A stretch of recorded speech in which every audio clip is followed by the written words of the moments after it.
Hey, welcome to the Hills and Hollows podcast, episode 4. I'm your host, Jordan Fuller, and today we're traveling back in time into the 1940s to explore how a pile of rocks laid foundations for a revival here in Seneca, South Carolina. After the attack on Pearl Harbor in 1942, draft notices began arriving in mailboxes across America, and in the Mill Hill district of Seneca, South Carolina, that was no exception. Families knew and believed in the war and believed that the cause was just, but it didn't take away the anxiety or the fear of seeing their sons shipped off to war. With nowhere to turn, they found their peace and they found answers to prayer in a rock altar outside the city, past an old cemetery down by the creek.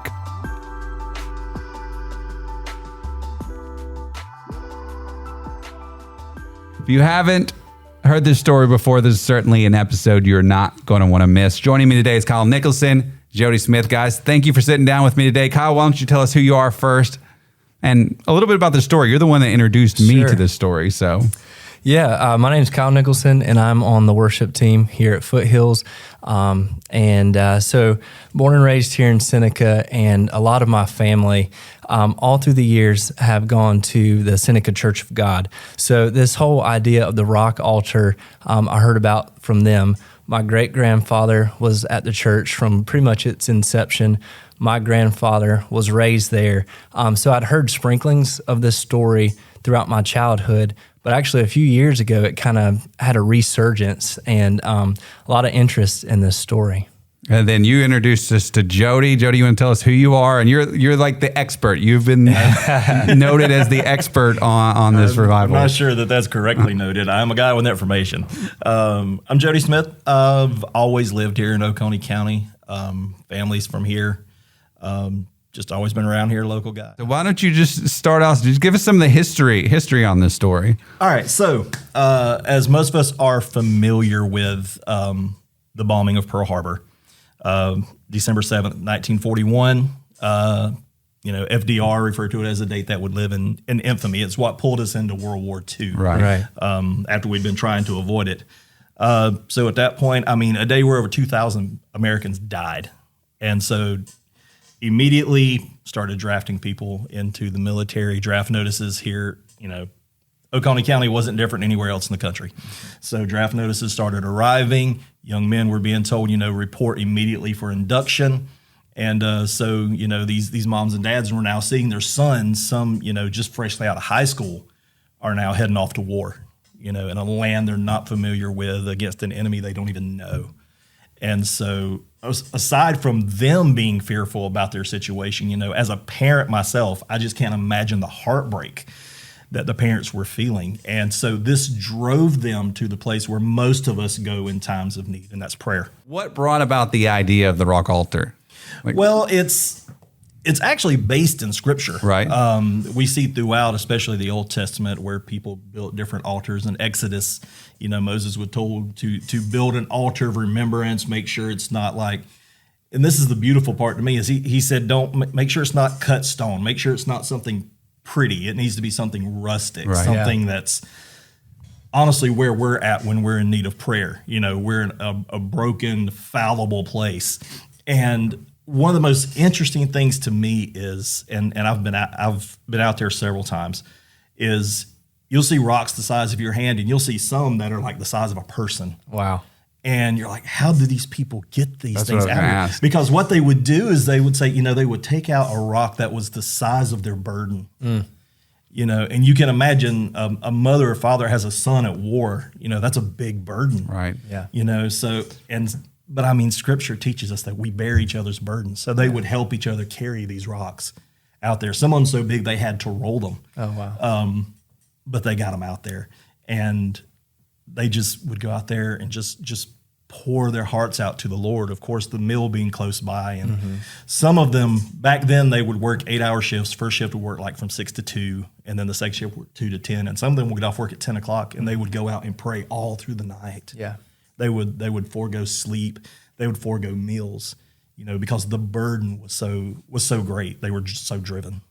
Now, do you know if this was kind of like a one person's idea or a group of individuals that got together? I would love to hear about how that, and then even the site selection. From my understanding, because we don't have the specifics of it, and honestly, those who were there at that time are very few and far between. Right.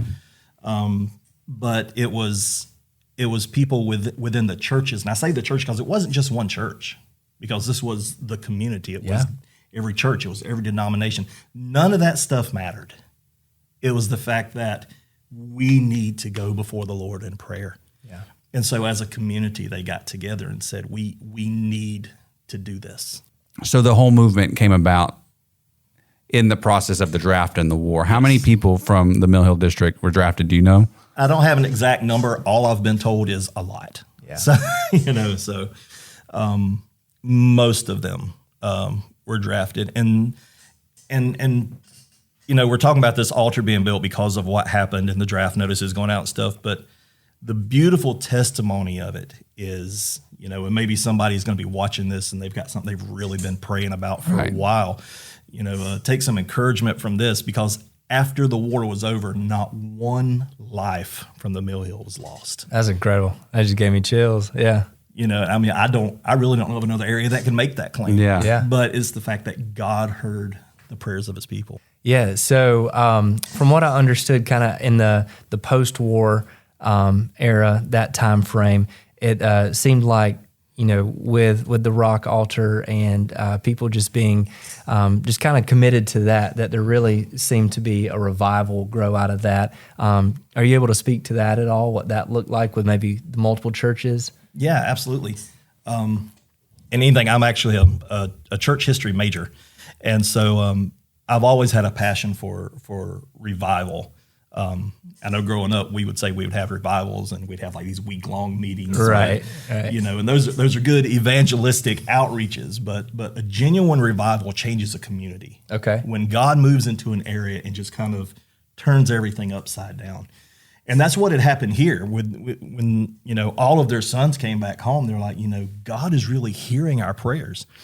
And so they moved on to their thought process changed to, man, we have family members who are sick. We have family members who are lost. We have family members who have addictions. And so they continued going out to the rock altar. It wasn't a thing where, okay, our sons are home now. Now we'll just kind of put this to the side. It was like, hey, we've tapped into something here. And so they began to go out there and pray, and they would actually begin witnessing to people in the mill. And then when they got off work, would walk with them out to the altar and pray them through to salvation out at the altar. When they got off work at 10 o'clock at night, they understood the importance of eternity. Sure. Yeah. Well, it started with a bunch of people being faithful to God. Oh, I think that's where we're primed for now, that if we can gather together as a community again, under the one united purpose of God, then we can see that revival happen again. If there's anything I've learned from years of studying revival and moves of God, when you go all the way back to the Great Awakening with Jonathan Edwards and the establishment of the Salvation Army with William Booth and Charles Finney in Rochester, New York, and you could go on down the line. It always started with prayer. So was the altar, I don't want to say like truly forgotten, but where it was the path covered up to it and it had to be like rediscovered again, or how did that work? It was forgotten. Okay. As happened many times in church history, people become apathetic. We become so familiar with God and the things of God, we begin to take it for granted. And so people just stopped going. Yeah. So in closing, what can we do as the local church here in Seneca to continue to stoke these flames of revival in the city? We've heard that the path is overgrown and it's hard and and the history is getting buried, but God's still ready to move. God is just waiting on us. So what can we do? Absolutely. Well, in the middle of those rocks, when we went and we had a service out there and we prayed, there's a flag that's planted in the middle of that. On it, there's a picture of a pine tree, and there's the words, "An appeal to heaven." That flag actually flew over America's first Navy that was commissioned by George Washington. Wow. Because he had been reading some philosophical stuff by a guy named John Lake, and And he said, when you appeal to the highest, when you appeal to where there's injustice and unrighteousness, then you have to appeal to the highest power you can. And Washington said, if God doesn't help us, there's no way that we're going to win independence. And so he said the flag has to say an appeal to heaven. But the powerful thing is what we were just talking about is the pine tree. That pine tree represents something that actually happened with the Iroquois Indians. There were 6 factions of them that were always warring and always fighting. Right. And when they started seeing more and more people coming to the Americas, they say, we've got to stop fighting each other. We need to come together. We need to unite. So what they did is they met under this pine tree. They made this accord, and they took their war hatchets and they buried them at the base of the tree, which is where we get the phrase "bury the hatchet." Mm-hmm. So if we can rally around that, if we can get under, they met under a pine tree. If we can meet at the cross and bury our hatchets there, then we've got a shot at seeing God do something that's never been seen in the earth before. But it always starts with prayer and submission. Absolutely. Well, guys, thank you so much for hanging out with us today. Thank you, Kyle. Thank you, Jody. Absolutely. This was a blast. And guys, thank you for watching. As always, you can stay connected with us online at foothills.cc/Hills and Hollows. Follow us on YouTube, Spotify, iTunes, Google Play, all your favorite podcast sites to stay up to date with the most recent episodes. We'll see you guys next week.